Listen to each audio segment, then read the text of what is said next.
talk about is how to promote community and student engagement through the use of online environment. So what we look at the online environment rather than as a negative, as a positive, and as a powerhouse where we can actually use the online environment to create the community. Okay, so I don't know what you know about Hostos, but I assume that Lehman and Bronx community have similar demographics. And basically, we have a very diverse pool of students, mostly from the two minority communities, the Hispanic and African American. And student engagement is extremely important for student success. So we find that there are a lot of barriers just already for our students inherently. Commuters, a lot of competing responsibilities. Employment, sometimes full-time employment, family obligations, and if they don't have the time on the campus, they're not going to have peer group or institutional interaction, and that's really going to cause a lack of student engagement, which will harm them. And then also because they are from the two minority communities of the Latino and the African American, there's also a kind of insularity in these communities, in a lot of minority communities, and basically between these two communities, kind of a mistrust. So basically that's going to add another layer, another barrier. The two largest minority groups at community colleges are Hispanics and African Americans, and they are the majority of the students at Hostos. And I just kind of put a little bit of the demographics here so you can see it.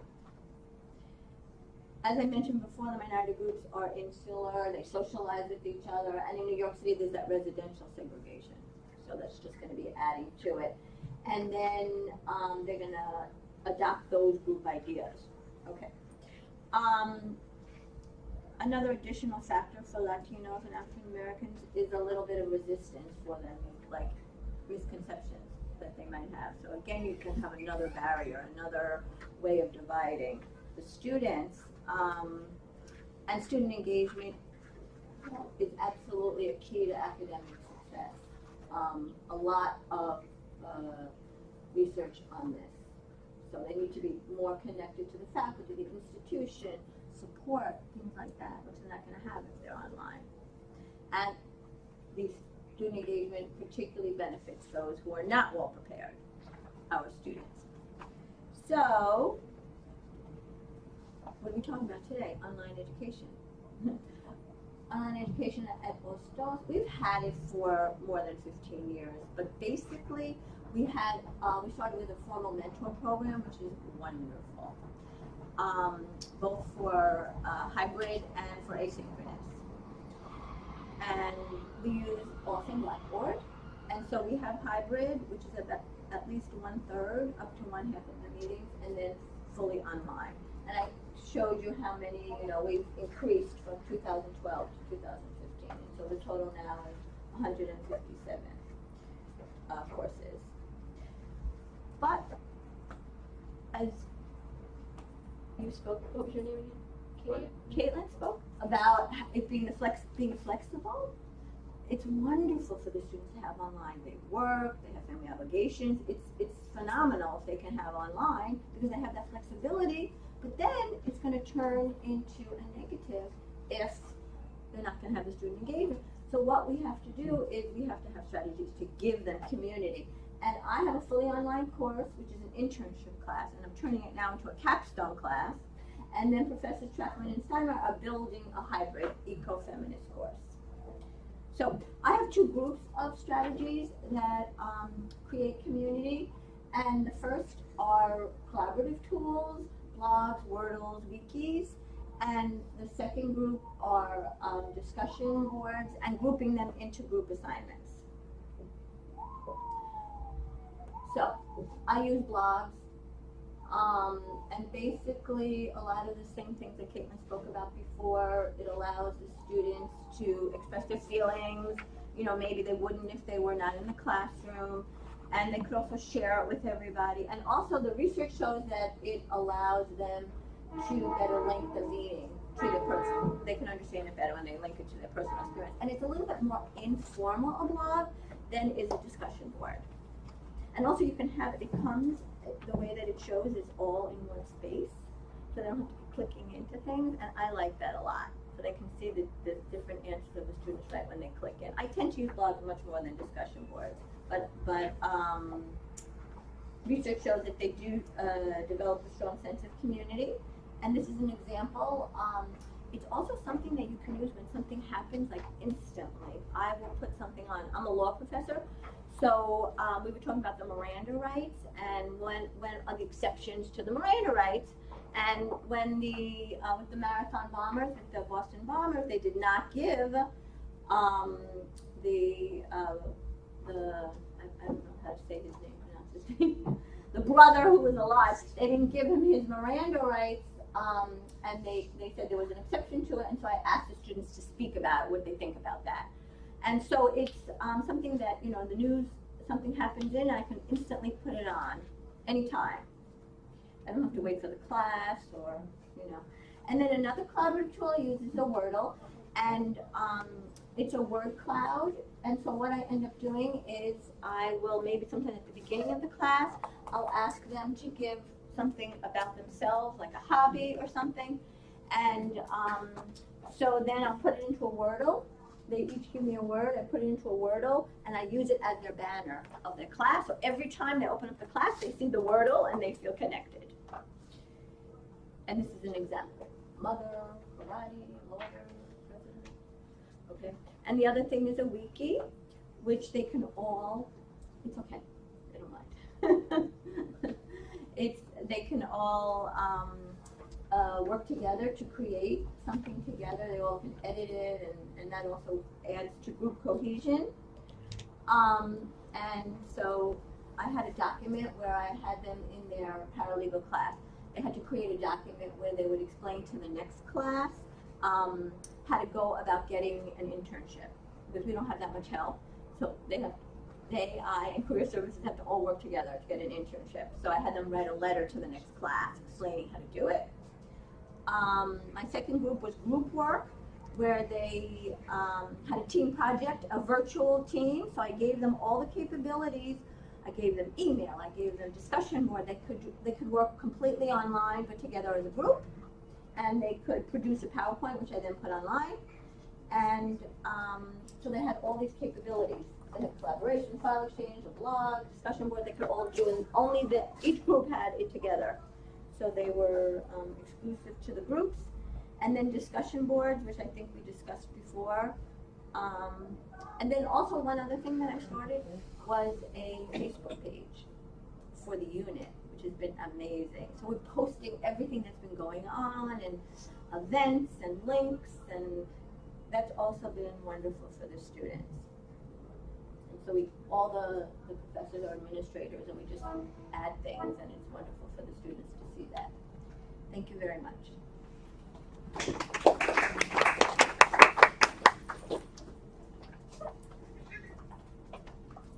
Will you click me through? I'm not a so we're going to talk about the activities and methods we're using in a course that we're designing, and it's a course in ecofeminism.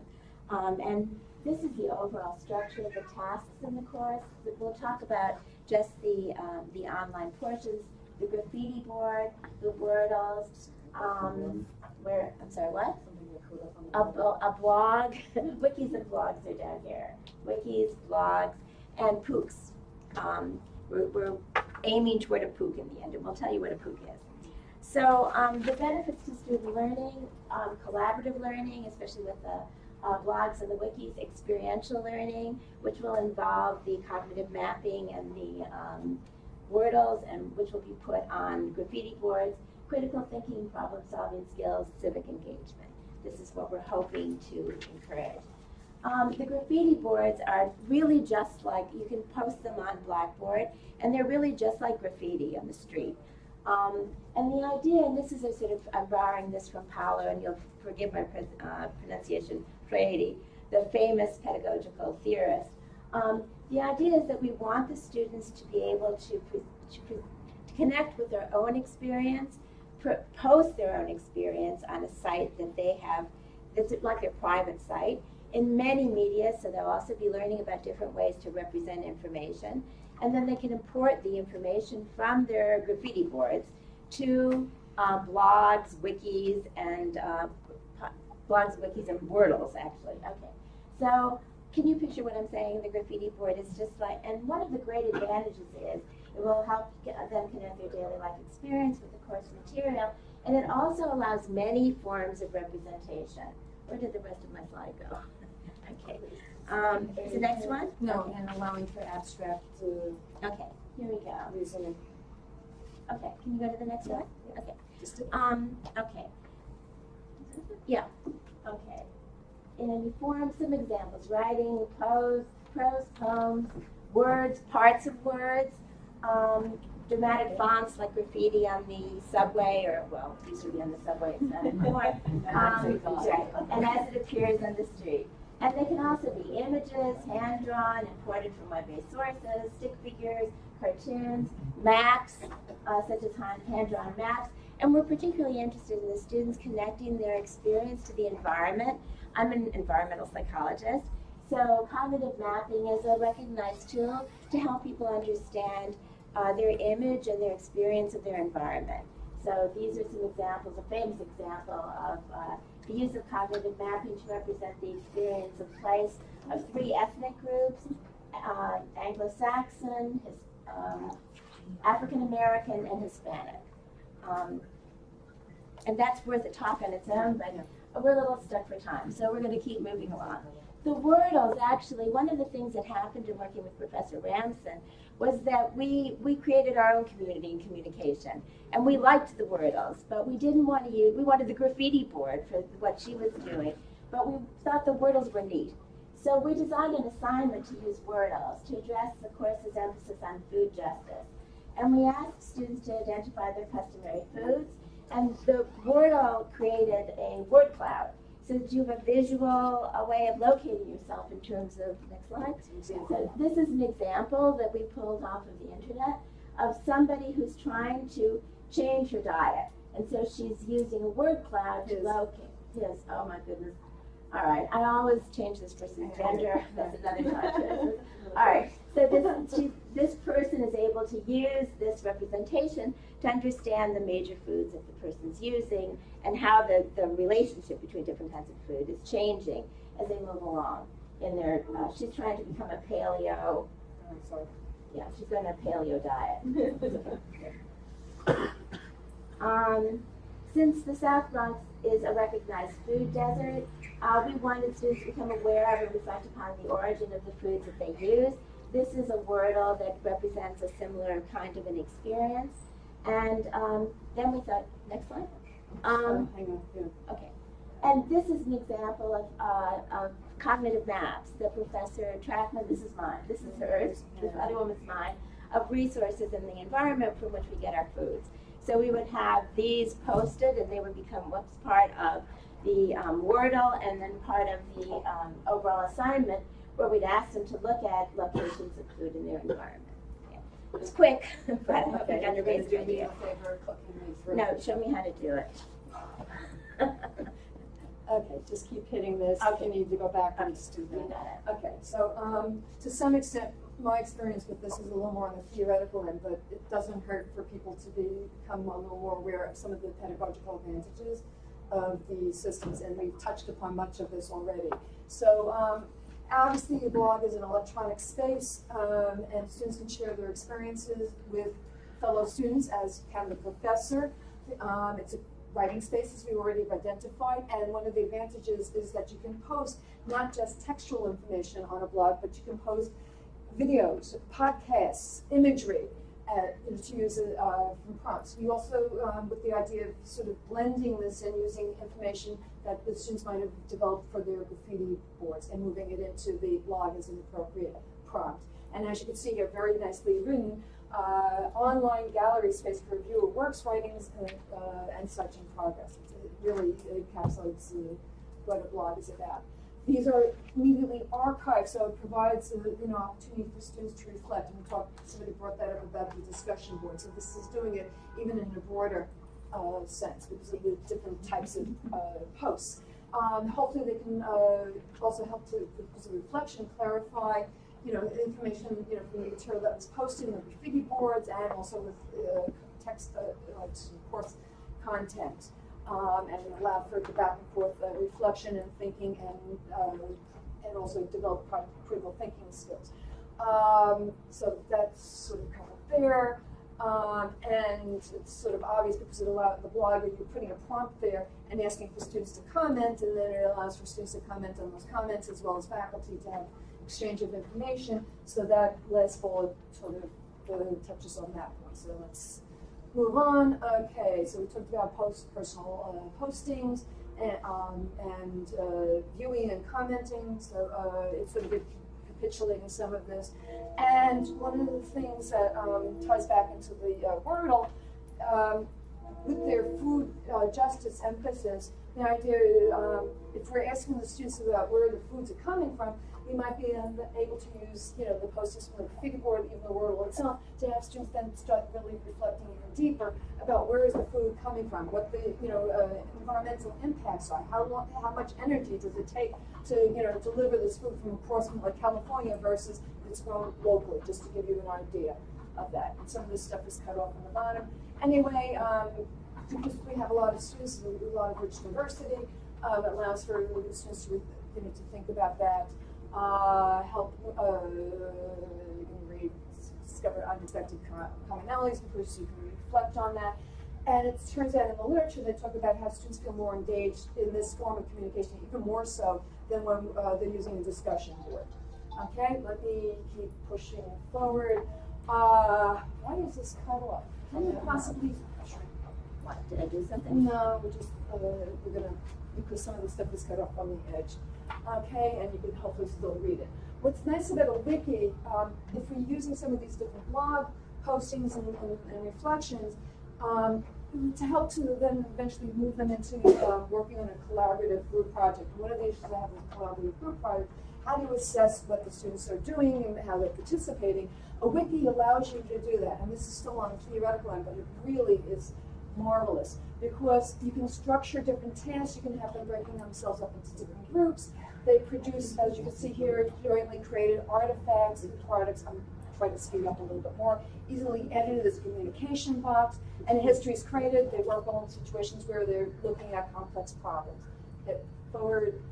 Okay, as I said, blog postings and graffiti board information can be posted there.